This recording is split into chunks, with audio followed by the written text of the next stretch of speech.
ఒక్కసారి కొమ్మూరి గోల్డ్ కి కాల్ చేయండి. తాకట్లో ఉన్న మీ బంగారాన్ని విడిపించి మార్కెట్ ప్రైస్ కి వాళ్ళు కొనుక్కుని మిగతా డబ్బులు మీకు ఇచ్చేస్తారు. హాయ్ హలో నమస్తే వెల్కమ్ టు మనం టీవీ. నేను మీ చార్మి. మనం టీవీ ఉన్నది మన కోసం. ప్రతి క్షణం, ప్రతి నిమిషం, ప్రతి ఘడియ మన కోసం శ్రమిస్తున్న పోలీసులను గౌరవిద్దాం. పూరి జగన్నాథ్ టెంపుల్ కి ఓ థ్రెటనింగ్ మెసేజ్ అయితే వచ్చింది. అక్కడ బాంబు దాడి చేస్తాము అంటూ ఫేస్బుక్ లో ఓ ప్రచారం నడిచింది. దానికి సంబంధించి అప్పటి నుంచి ఇప్పటి వరకు కంప్లీట్ గా అక్కడ సెక్యూరిటీని అంతా కూడా పెంచడం జరిగింది. ఇలాంటి థ్రెటనింగ్ కాల్స్ ఈ మధ్య కాలంలో రాజీవ్ గాంధీ ఇంటర్నేషనల్ ఎయిర్పోర్ట్ కూడా వచ్చాయి. కానీ చాలా మంది ఆఖరికి మనం టీవీలో మేము దాన్ని టెలికాస్ట్ చేసినప్పుడు కూడా ఫేక్ న్యూస్ అని అనుకుందాం. కానీ అది నిజం అని తర్వాత నిర్ధారించడం జరిగింది. అయితే అథెంటిఫికేషన్కి సంబంధించి చాలా వాటిలో ఈ ఫేక్ న్యూస్ రావడంతో ఏది నిజం, ఏది అబద్ధం, ఏది ఏఐ, ఏది రియల్ అనేది తెలుసుకోవడం చాలా కష్టంగా మారింది. కానీ పూరి జగన్నాథ్ టెంపుల్కి సంబంధించి అక్కడ ముందు నుంచే చాలాసార్లు దాడులు చేయడం కానివ్వండి, ఎప్పుడూ కూడా అక్కడ భద్రత అనేది ఎక్కువగా చేస్తూ ఉంటారు. అండ్ అక్కడ రిస్ట్రిక్షన్స్ కూడా చాలా అంటే చాలా ఎక్కువగా ఉంటాయి. ఈ మధ్య కాలంలో పూరి జగన్నాథ్కి సంబంధించి ఆ టెంపుల్కి సంబంధించి ఆ ఏరియాలో బాంబు పెట్టాము అని, బాంబు దాడి చేస్తాము అని ఫేస్బుక్లో ఒక వ్యక్తి అయితే పెట్టడం జరిగింది.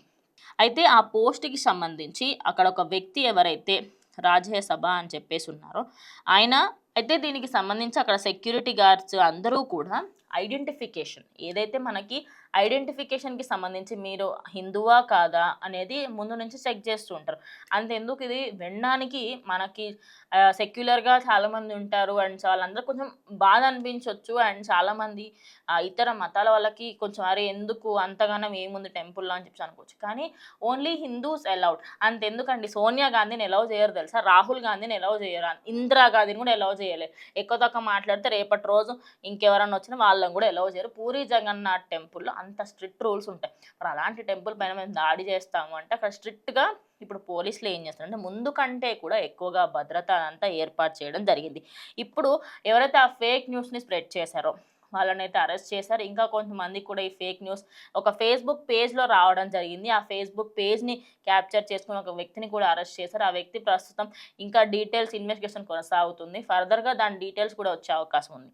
ఇంకో విషయం ఏంటంటే ఈ మధ్య కాలంలో ఒక ప్రచారం కూడా జరిగింది. రాధారాణి అంట అటు మన పూరి జగన్నాథ్ టెంపుల్కి వెళ్తే అప్పటి కాలంలో అప్పటి పూజారులు తనను ఆపేశారని చెప్పి, తనను ఆపినందుకు పూరి జగన్నాథ్ టెంపుల్కి ఎవరైతే పెళ్లి కాని వాళ్ళు వస్తారో వాళ్ళ పెళ్లి అవ్వకుండా రాధాదేవి శాపం ఇచ్చిందని చెప్పేసి చెప్పారు. ఏ గ్రంథంలో ఉందని?